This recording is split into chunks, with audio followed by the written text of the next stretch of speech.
사고가 발생을 하잖아요. 네. 그러면 내가 보상받을 수 있는 혜택이 상당히 줄어요. 훨씬 저렴하죠. 효과는 똑같고요. 네. 오늘은 자동차 운전들 많이 하시는데 운전하다가 사고 나는 경우 굉장히 많잖아요. 그럴 때 가장 중요한 요인이 자동차 보험을 어떻게 가입했는지, 이것도 굉장히 중요할 것 같은데, 일반적으로 그냥 대부분 가입하는 형태들이 있는데 그게 좀 문제가 되는 경우들이 있다고 해요. 그렇죠. 왜냐하면 자동차 보험 같은 경우는 사람들이 기본적으로 두 가지 채널로 하죠. 하나는 자기가 잘 알고 오래 지낸 설계사를 통해서 자동차 보험을 가입하는 경우가 있고, 최근에는 이제 다이렉트가 많이 활성화되다 보니까 본인이 알아서 뭐 손해보험사에 들어가서 자동차 보험료를 책정하고 그 다음에 결제를 하죠. 네네. 근데 이제 첫 번째 경우든 두 번째 경우든 어쨌든 자동차 보험료를 좀 최저가로 사람들이 가입하는 경향이 있거든요. 뭔가 최저가로 하지 않으면 내가 뭔가 손실 좀 보고 괜한 돈을 좀 낭비하는 듯한 느낌이 들고, 이제 그러다 보니까 최저가로 하게 됩니다. 이제 그러면 몇 가지 문제점이 사실 있긴 하죠. 왜냐하면 사고가 발생하지 않으면 상관이 없어요.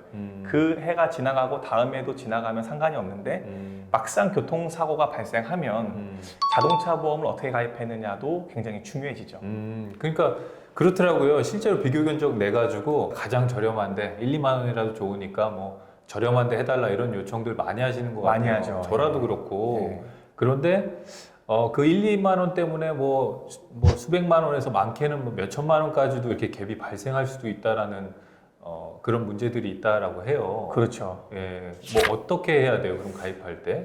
우선은 자동차 보험료를 무조건 최저가로 가입을 하면 몇 가지 큰 문제가 발생이 돼요. 예를 들면 이제 사고가 발생을 하잖아요. 네. 그러면 내가 보상받을 수 있는 혜택이 상당히 줄어요.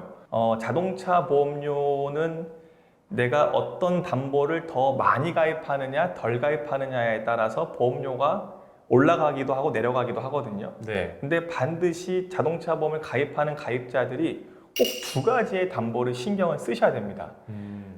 그중 첫 번째가 네. 이제 자기 신체 사고라는 기본적인 담보를 자동차 상해라는 특약으로 변경을 해야 돼요.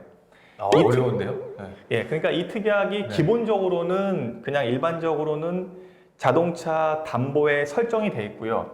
그걸 내가 요청을 해서 또는 다이렉트에는 내가 설정을 바꿔서 자동차 상해라는 특약으로 변경을 해야 된다는 겁니다. 아, 예. 기본 세팅되어 있는 걸 그렇게 변경해야 된다는 거예요? 근데 이제 이 변경한 보험료가 얼마가 올라가느냐, 한 2, 3만 원 정도 평균적으로 올라가요. 한 해에. 네. 근데 이게 어떤 효과를 주냐면, 예를 들어서 자동차 보험을 내가 최저가로 가입할 때는 어떤 심리로 가입을 하냐면, 내가 이 자동차 보험을 통해서 혜택을 받을 건 없으니까 오로지 사고가 나면 내 보험사가 내 상대방에게 보상을 해주기 때문에 나와는 상관이 없다고 생각하고 가입을 하거든요. 네. 근데 예를 들어서 내 스스로 사고가 나는 경우가 있겠죠. 뭐 예를 들면 졸음운전도 하거나 또는 잠깐 뭐 핸드폰을 만지작거렸는데 순간적으로 방향을 못 폈거나 이런 경우들이 있는데, 그럴 때 기본 세팅값인 자기 신체 사고로 가게 되면 치료비 정도 외에는 받을 게 없어요. 근데 예를 들면 한 3, 4주 정도 입원하면 회사도 못 나가고 급여도 못 받게 되는데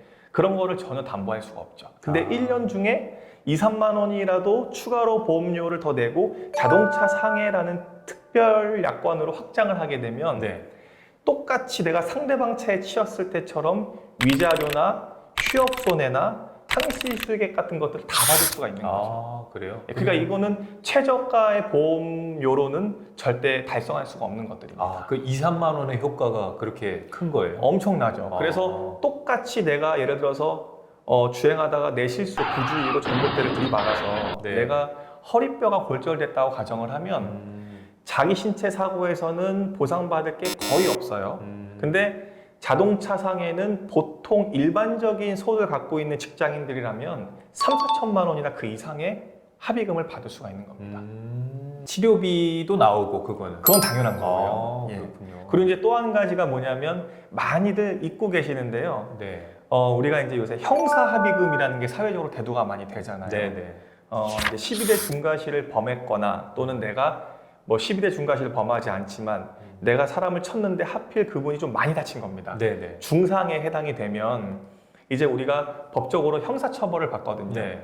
그래서 형사처벌을 어떻게 되든 감면받기 위해서 형사합의라는 것을 가해자인 내가 피해자인 상대방에게 지급을 해야 됩니다. 네. 그래야 상대방이 그 금액을 받고 가해자인 나를 용서하고 형사처벌도 많이 경감이 되겠죠.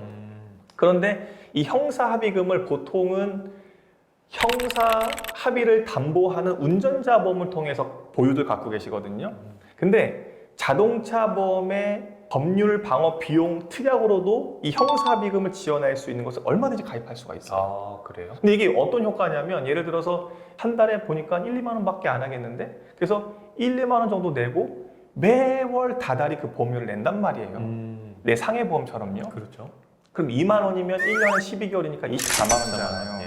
그런데 요거를 내 자동차 보험에 특약으로 넣게 되면 24만 원보다 훨씬 저렴하죠. 효과는 똑같고요. 네. 따로 가입하지 않고. 그렇죠. 아. 이 특약을 이용하는 겁니다. 근데 대부분의 분들이 이 특약을 그냥 내가 하나의 운전자 보험 형태로 갖고 있는 분들이 열의 여덟인 거죠. 아, 그렇군요. 네, 그래서 사실 몰라서. 보험료도 상당히 절감할 수 있고 자동차 보험을 얼마든지 응용을 할 수 있죠. 그렇게 이제 내가 부주의해서 사고를 낸다 하더라도 충분히 활용할 수가 있는 거죠. 아, 그렇군요. 그거는 뭐 어떤 연령이나 뭐 차량 가액 그런 거 상관없이 비용이 그 정도예요? 예, 보통? 특약은 거의 보험료가 발생하지 않아요. 발생한다 하더라도 굉장히 소액으로 발생을 하죠. 아. 그리고 아시다시피 네. 자동차 보험료는 1년, 12개월을 단번에 납부하는 거니까 그걸 12개월로 쪼개면 상당히 적겠죠. 아, 그렇군요. 그러면 그런 것들을 잘 이제 보험 가입을 잘 해놓고서 이제 사고가 났어요. 그랬을 때 이제 어떻게 이 과실 처리를 어떻게 해야 돼요? 보통? 이제 예를 들어서 네. 교통사고가 한쪽에 일반 과실로 사고가 나면 네. 이제 반대쪽은 보상받을 길이 사실 없죠.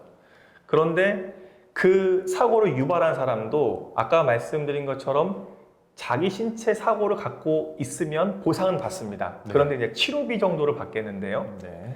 이것을 자동차 상해라는 특약으로 갖고 있으면 내가 사고를 발생하는데 과실이 100%라도 상대방 보험사처럼 100% 내 보험사로 보상을 받는 겁니다.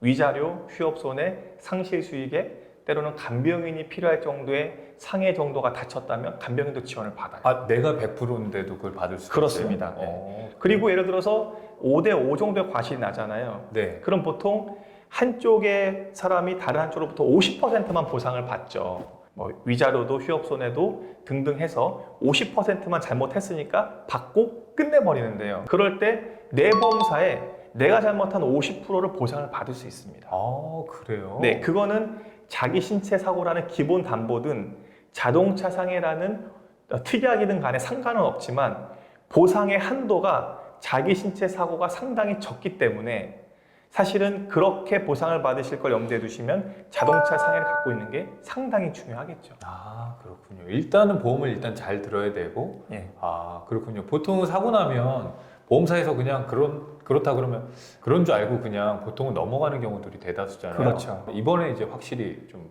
정리가 되는 것 그렇죠. 같아요. 그러니까 어떤 분들이 예를 들어서 7대3 과실이 나왔는데 나는 3 잘못한 것 같지 않고 2 잘못한 것 같은데 네. 과실 8대2 아니냐 이렇게 그렇죠. 우기는 분들도 좀 그렇죠. 있어요. 네. 근데 뭐 억울할 수는 있겠죠. 네. 그런데 과실 1, 20%를 가지고 네. 내가 잘못했느냐 상대방이 잘못했느냐를 따지기보다도 네. 그냥 보험을 처음에 자동차 보험을 가입할 때 자동차 상해라는 거 하나 가입하면요 사실 1, 20% 그렇게 중요하진 않아요. 아, 그렇군요. 어차피 다 100%를 기준으로 이쪽에서 보상을 받고 나머지는 내 보험사를 통해서 내가 보상을 받을 수 있으니까. 이게 이제 일반인도 마찬가지지만 뭐 사업주분들, 뭐 법인 대표님이나 개인 사업자 대표님들도 마찬가지로 동일하게 해당이 되겠네요. 그러면. 좋은 질문인데요. 네. 예를 들어서 법인체를 운영할 정도면 법인 차량들도 상당히 많잖아요. 네네. 그리고 이제 법인 차량들 다 일일이 자동차 보험 갖고 계실 텐데 네. 어쨌든 자기 회사에 일을 하는 직원들은 굉장히 중요한 존재들이잖아요. 네네. 근데 이제 그런 직원들이 운전을 하다가 사고가 났는데 쌍방과실 같은데 이제 겪게 되면 상대방 쪽으로도 보상을 받지만 우리 보험을 통해서도 얼마든지 나머지 빈 부분들을 보상을 받을 수 있기 때문에 법인 대표님들 같은 경우는 자동차 보험에 혹시 이 담보가 있는지 없는지 그리고 아까 말씀드린 것처럼 형사합의금을 지원하는 특약이 있는지 없는지 그것만 확인해서 보험료만 살짝 올라가고 미리 준비해 두시면 사실 불시에 사고 났을 때 큰 도움을 받을 수 있죠. 아, 그렇군요. 알겠습니다. 뭐 혹시 추가적으로 좀 다른 분들이 좀 더 알아야 될 만한 중요한 사항들이 있다면 뭐가 더 있을까요? 이제 이렇게 설명을 드렸는데도 불구하고 내가 너무 많이 다쳤거나 또는 너무 대처하기 어려운 문제점들, 이를 보험사와 겪고 있다면 그 정도 수준에서는 어떤 전문가를 또 찾는 게 큰 도움이 될 수도 있겠죠. 네, 알겠습니다. 오늘 좋은 말씀 감사합니다.